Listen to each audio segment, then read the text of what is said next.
Hello, everyone, and welcome to the Philosophy Hour of Literary Tales.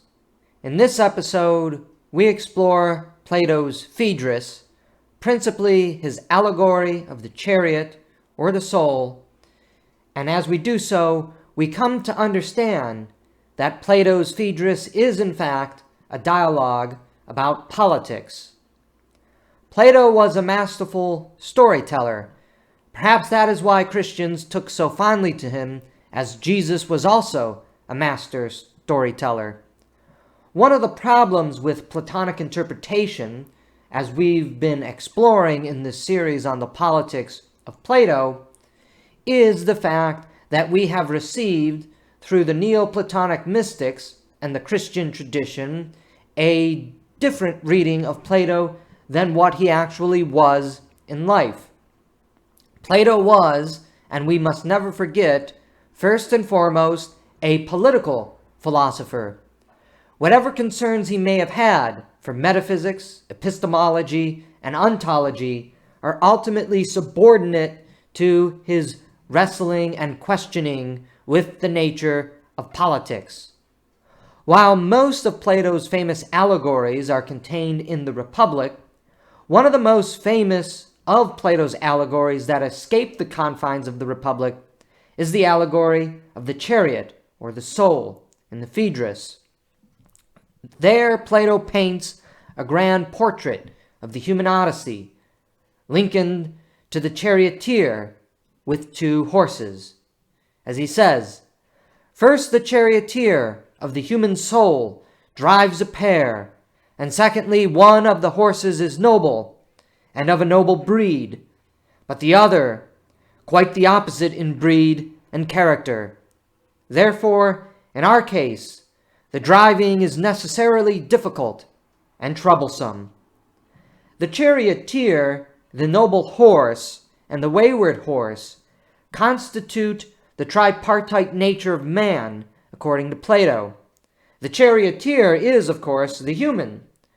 The two horses represent the two contrasting, motivating impulses in the human: the rational impulse, the noble horse, and the carnal impulse, the wayward horse. The noble horse, the rational appetite of the soul, is directed to transcendent things, the good, the true, and the beautiful. This horse, the noble horse, is in contrast with the wayward horse, the ignoble horse, the horse of carnal appetite and non-rational desire. The wayward horse is captive to the passions, and it has its sights directed to purely material things to satiate its bodily organs. The charioteer is caught up in this contest between justification and concupiscence. The noble horse is symbolically colored white. The wayward horse is symbolically colored black. Unlike Marxists and anti-racist deconstructionists who read into modern prejudices of racism and racial oppression, the colors symbolize purity and nobility, white, and death and destruction, black, common colors associated in the artistic tradition already emerging in Greece. To follow the wayward horse, the black horse, is the highway to hell. To be led by the noble horse is the ascent up Mount Purgatory, if you will, to the celestial realm, to understand and see the world in all of its splendor and glory. It is important to remember that Plato maintained the soul was the seat of the rational intellect, directed to the forms to understand and actualize. Plato's soul, then, has in it a burning desire for the good things in life. It is motivated and moved by an energy to encounter goodness and beauty and instantiate those realities in its life. The chariot is potential. After all, the chariot, in order to be a chariot, must be moving in a certain direction. For a chariot which is still is not living up to its potential of being a chariot at all. The chariot sits in the intermediate state of the celestial divine above, and the dark hell below. The charioteer, the human soul, burns with the passions, the noble passion after truth, goodness, and beauty, and the rational passion of the appetites. Thus, we either go up or down. There is no third road. To steer with the noble horse is, of course, difficult. It takes much effort and is extremely tiresome. Because of how tiresome and how hard it is to steer with the noble horse, most people prefer to be led by the ignoble horse.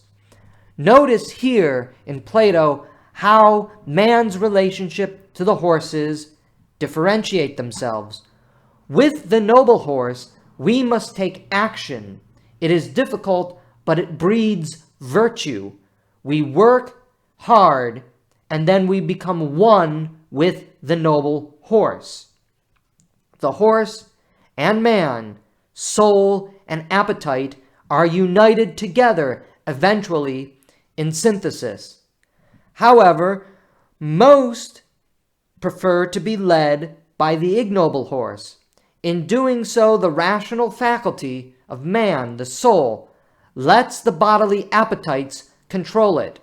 Rather than working with the horse, rather than cultivating any virtue, we let the appetites control us. The ignoble horse has full control over our lives.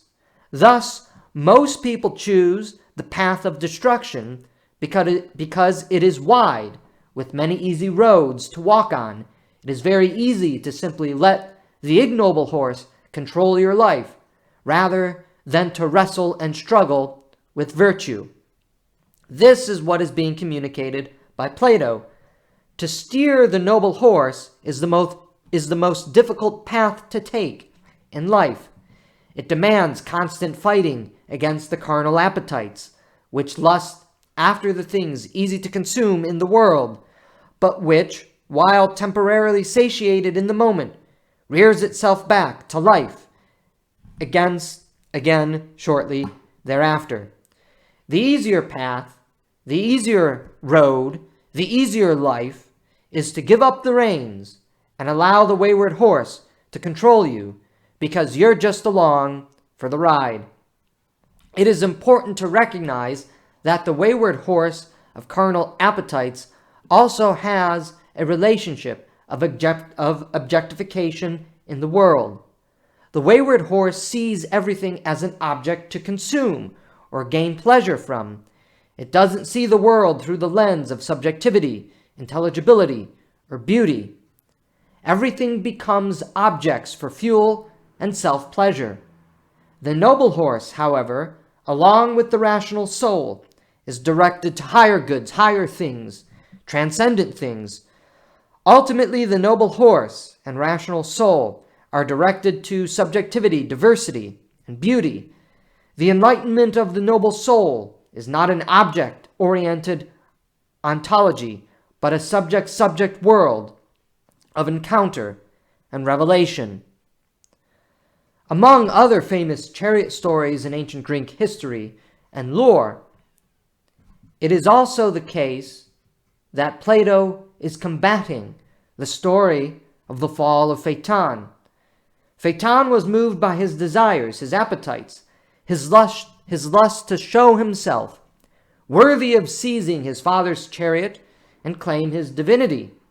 He acted irrationally and fell to his death, which awaits all of us, like the charioteer who allows himself to be driven by the wayward horse. However, if we struggle to the bitter end, if we tame the horse and come into unity with the noble horse, the reward is that which eluded Phaeton and eludes most people who take the easy path to death.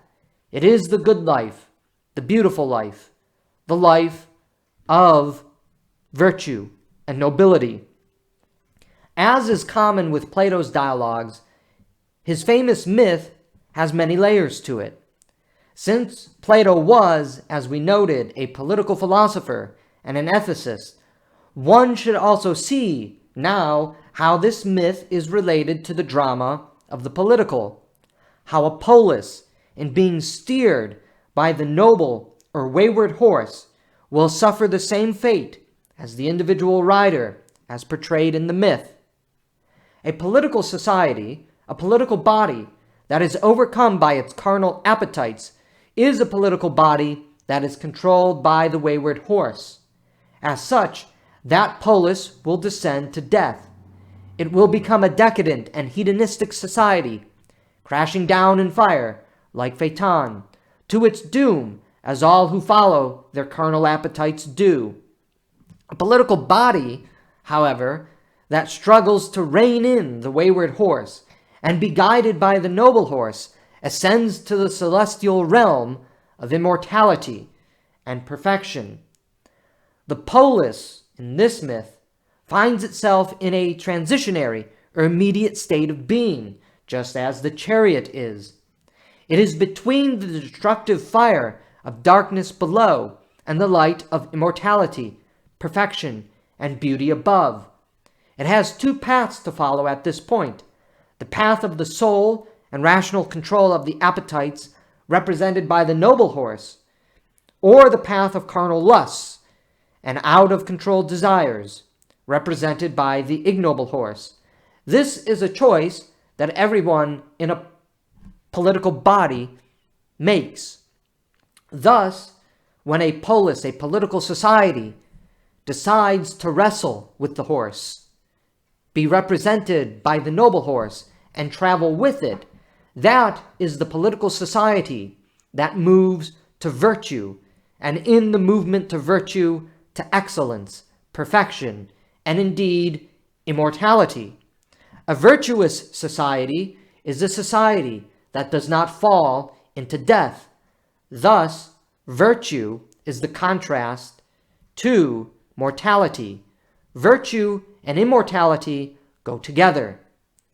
The drama of the soul is the drama of the political, because man, who is soul, is defined by his political nature in Plato. There is no way to escape it. Plato presents, in many ways, what later philosophers and theologians, like St. Augustine, would reflect more deeply on. There are two cities, two men, two societies. There is the city of lust and death, the ignoble horse, which is falling. Then there is the city of the soul, of reason and love, the noble horse, which is ascending. We find ourselves part of this eternal drama, this ongoing drama that every generation must deal with. And because humans are, as Plato constantly maintains, and as his disciple Aristotle explicitly states, since man is a political animal, the drama of politics is also the drama of the charioteer, of the soul, of the good life, the ignoble life, of virtue and base things. Plato passes the torch onto us. Which horse, which city, which character of this cosmic drama will we become part of? Of course, Plato's intent is to move us towards nobility, and in doing so, help move the polis to nobility. Because as we all intuitively know, and as Plato grasped, the only political society worth living in is the virtuous society. Because in a virtuous society, the good, the true, and the beautiful are actualized in this life as we journey together and find a greater happiness than to live in fleeting and indulgent things which ultimately move us to tyranny and death. The reality that Athens fell into during Plato's life.